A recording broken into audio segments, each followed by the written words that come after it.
Fala pessoal, tudo bem? Bom dia, boa tarde, boa noite para vocês. Professor Bruno Clemente por aqui e eu espero que estejam todos bem.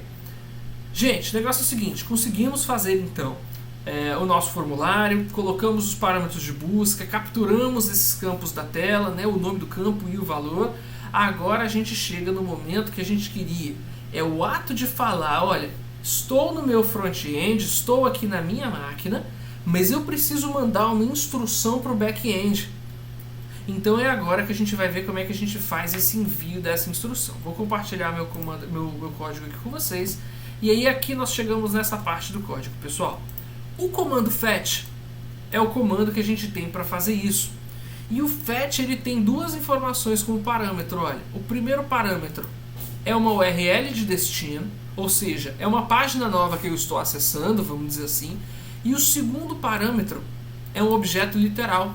E olha quais são os atributos. Primeiro, qual método foi usado, método post, já havia mencionado no vídeo anterior. E segundo, qual é o corpo desse formulário, que no caso é o nosso form data, que é o objeto que a gente criou lá em cima. Tudo bem? Então é isso aqui que eu tenho para falar, olha, eu estou querendo submeter um formulário, eu não vou trabalhar mais com esse formulário no meu front-end. Back-end, recebe essa informação, processa ela para mim e me devolve uma resposta. Por favor. Não esquece do por favor, tem que ser educado. Então, gente, o que vai acontecer? Esse é o código que a gente tem para fazer o carregamento dessa página Cadastro Alunos. E lá no Cadastro Alunos, nós teremos um código que captura esses parâmetros de busca. Vai recuperar o nome do campo, vai recuperar o valor do campo. Se eu tenho essas informações lá do lado do back-end, agora ficou fácil fazer o salvamento no banco de dados, né? Então, para isso, eu vou interromper isso aqui por enquanto e vou mostrar o arquivo Cadastro Alunos para vocês, tá? Vamos abrir esse arquivo. Observem novamente, esse arquivo não apareceu lá no nosso sources, né? No nosso fontes do navegador, porque não estamos mais mexendo no nosso front-end. Isso aqui é servidor, é o que está sendo executado lá do lado do back-end, tá? Então, primeira coisa, todo arquivo PHP é iniciado com essa tag aqui, sempre tem que ter isso aqui no início. O include ou include once, ele funciona igual o import do JavaScript, ele significa que dentro desse arquivo eu estou fazendo uso de outros arquivos, tá? Então eu estou importando o arquivo conexão.php que está aqui do meu lado. Aqui, vou até colocar como comentários para vocês, ó, estamos capturando as variáveis passadas por post em variáveis PHP. Vou até dar outro enter aqui, pronto. Então é isso que nós estamos fazendo nesse trecho, tá?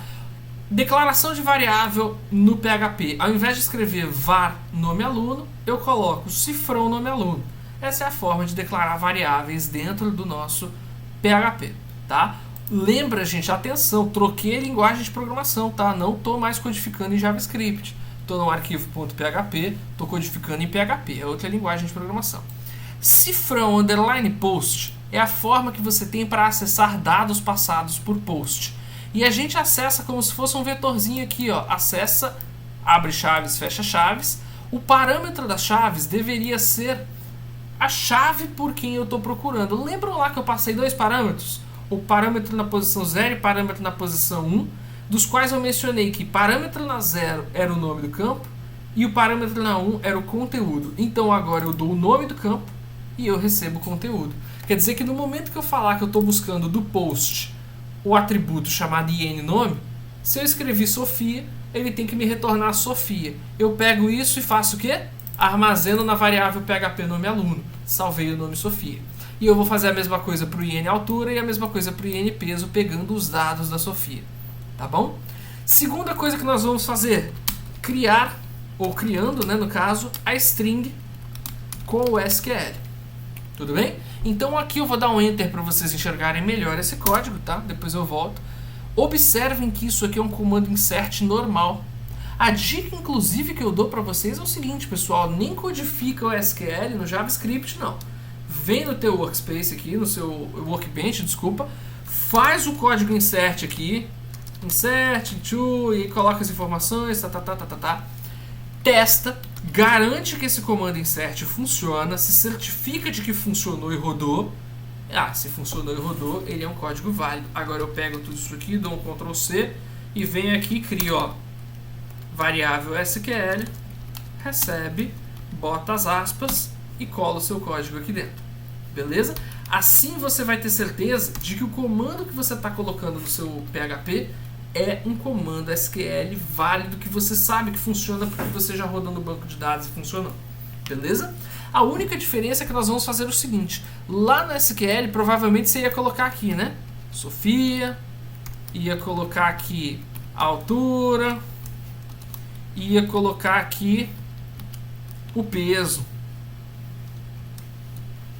Pronto. E agora nós não faremos isso. Ao invés de botar isso, nós estamos botando isso aqui, ó. Isso aqui é como se fosse uma variável dentro da string, tá? Isso aqui é muito utilizado dentro do banco de dados. Por quê? Porque a gente aqui embaixo, ó, vai substituir dois pontos nome aluno pelo conteúdo de uma variável. É por isso que a gente coloca aqui esses dois pontos na frente, ó. Então você monta a sua SQL com, vamos dizer assim, promessas de variável, e na hora de executar você realmente troca essas promessas pelos seus valores verdadeiros, tá bom? Vamos dar uma conferida. Criamos o SQL, já está feita, pegamos as variáveis via post, tá tudo no banco de dados. Agora a gente tem que efetivamente chamar aquela função, aquele código. Como é que a gente faz isso? Primeiro, a gente cria um que a gente chama de statement, que seria uma transação lá para o banco de dados. E para criar uma transação, eu preciso criar uma conexão. E aí eu criei um arquivo conexão.php separado, pessoal. Para quê? Porque eu coloquei um arquivo só para lidar com conexão e um arquivo só para lidar com o comando select. Vamos dar uma conferida aqui no conexão.php. Olha o que está sendo feito, ó. Criamos uma variável conexão. Ela é um objeto do tipo newPDO. Ah, mas Bruno, o que é PDO? Tá aqui a colinha, ó. PHP Data Object, ou objeto de dados do PHP. E aí nós vamos passar aqui entre aspas, deixa eu dar um enter aqui. Nós vamos passar entre aspas o que a gente chama de string de conexão, ou em inglês connection string. Vocês vão ouvir muito isso quando vocês falarem em conexão de banco de dados. O que eu estou colocando aqui? MySQL é o que eu estou acessando, dois pontos, e agora eu vou colocar os atributos que eu preciso. Host é aonde está o endereço do banco de dados. Eu vou colocar então aqui o endereço do banco de dados. Ponto e vírgula. DBName é o nome do banco de dados. Esse camarada aqui, o segundo parâmetro, é o nome de usuário em que eu vou logar no banco de dados. E esse último parâmetro é a senha que eu vou logar no banco de dados. Tudo bem? Pessoal, onde é que vocês arranjam isso aqui, ó? Que é o mais importante e que talvez vocês não tenham. Vou mostrar no MySQL Workbench, ó. Aqui no meu banco eu criei, olha aqui o que está escrito aqui, ó, o endereço. Se você está trabalhando numa aplicação real, se você está trabalhando aí num cenário com banco de dados real, é só pegar o endereço de IP e a porta onde o serviço do banco de dados está rodando. Mas aqui para nós, no nosso teste, que a gente está usando aqui o XAMPP e o MySQL Workbench, eu já tenho o endereço 127.0.0.1, também conhecido como localhost, na porta 3306. Beleza? Se você não sabe direito como é que funciona essa noção de IP e porta, vale a pena dar uma conferida.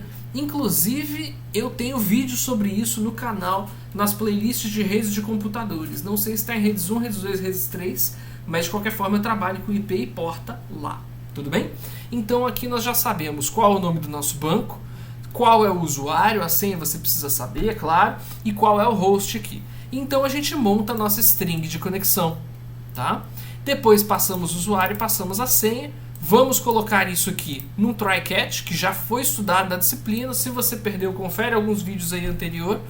Caso ele pegue um erro de PDO, ou seja, uma exceção aí encontrada porque deu erro no armazenamento, ele vai então criar uma variável e retornar o conteúdo dessa variável, ou seja, vai retornar o texto do erro. É só isso que eu estou fazendo aqui no nosso conexão.